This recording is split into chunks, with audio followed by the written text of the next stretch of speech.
And now it is a man of many riddles, a boatman, a retired engineer, and someone who is recently, if not still, filming with Warner Brothers. No, not still. Autographs at 25 pounds. Anyway, it's Peter Boyce. Hey.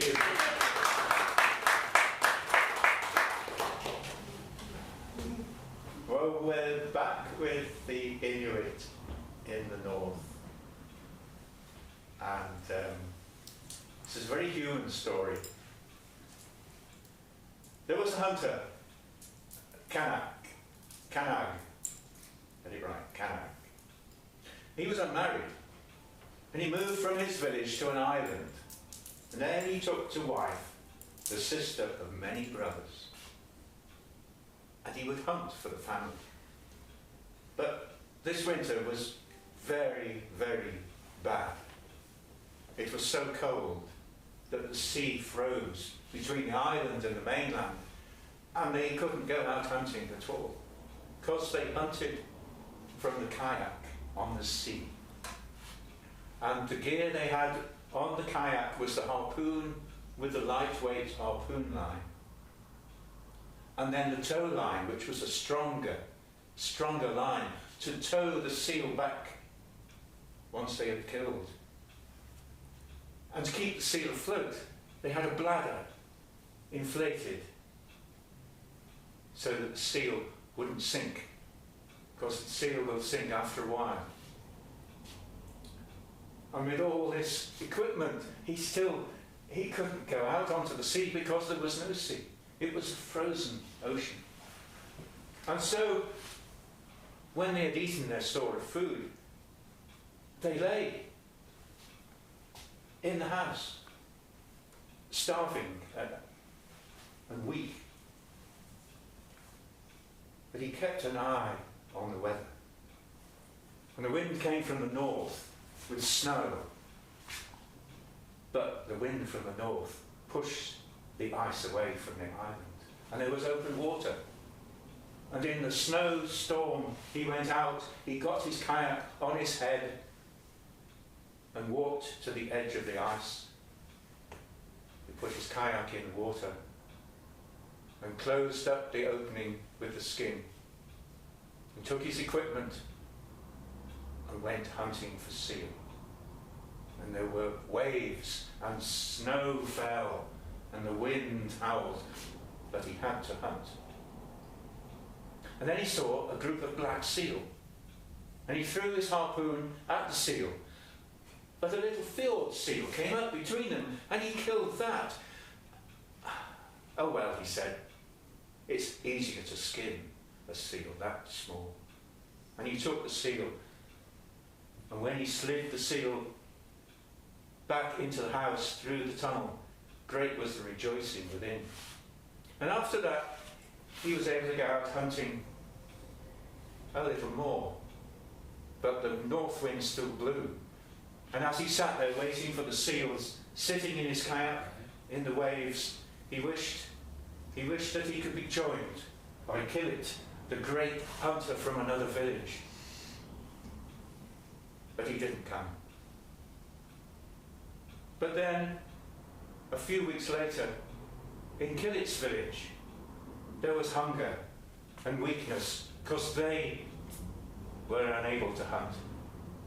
And Killit took his kayak on his head and went miles across the ice to find open water. And he put his kayak in and rowed into the storm. And then he saw Canag in the distance and rowed up to him. And Canag had caught his seal. And he took his knife and he cut off the belly of the seal and gave the skin to Killit, who helped himself to some good big chunks of blubber because he was starving. And he rested there while he regained his strength. And Canag said, "Look, black seal have come up. Go, row towards them." And Killit went and rowed towards the seal and harpooned the seal and killed it with the first throw. and he was winding up his harpoon line, and he got about halfway when a great wave came. A great rolling wave, a breaking wave, and swept over him in his kayak until you could not see that there was a kayak there. And Canag waited, and first the bladder came up to the surface, and then the kayak came up with Gillet in it, holding the paddle in the balanced position. He put his paddle down and threw the thongs on the kayak, continued to haul in the seal. And he was attaching the tow line and the bladder to the seal when a second wave came, breaking over the top of the kayak. And Canag was sheltered behind some ice, but watched and waited and waited. And the kayak came up to the surface upside down. He waited again. And then he saw the paddle emerge at the bow of the kayak and was swept round in a great semicircle to the back of the kayak, and on it swung up Killit and rolled himself upright. And Killit called out to Canag, "Now I am too far away to attach my tow line. Can you help me?" And Canag rowed out towards him and attached the tow line to the seal and gave the end to Killit in his kayak. The kayak rowed off into the snow. There is no time to lose when your family is starving and the snow is falling.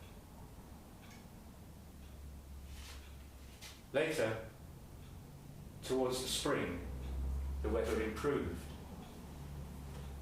And they were all out in their kayaks, all of Canag's family, catching seabirds, herding them into a flock, and then firing their bows into them and taking the birds that they had killed and putting them in the kayaks.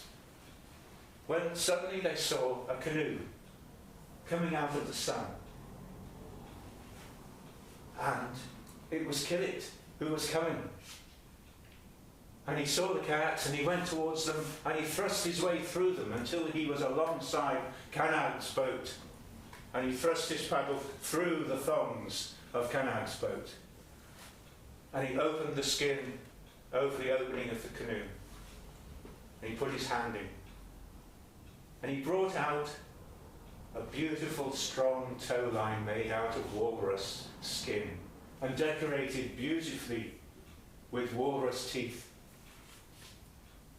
He put it on the front of his kayak. And he reached in again, and he came out with a kayak seat made out of the finest hair, the finest fur of the bear, white fur from the thickest part, and put it on his kayak.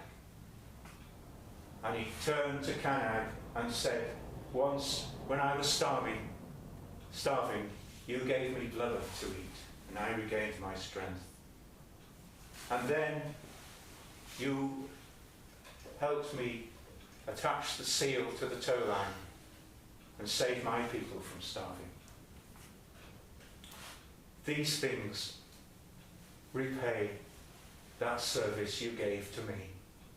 And he gave Canag the tow line and the canoe seat.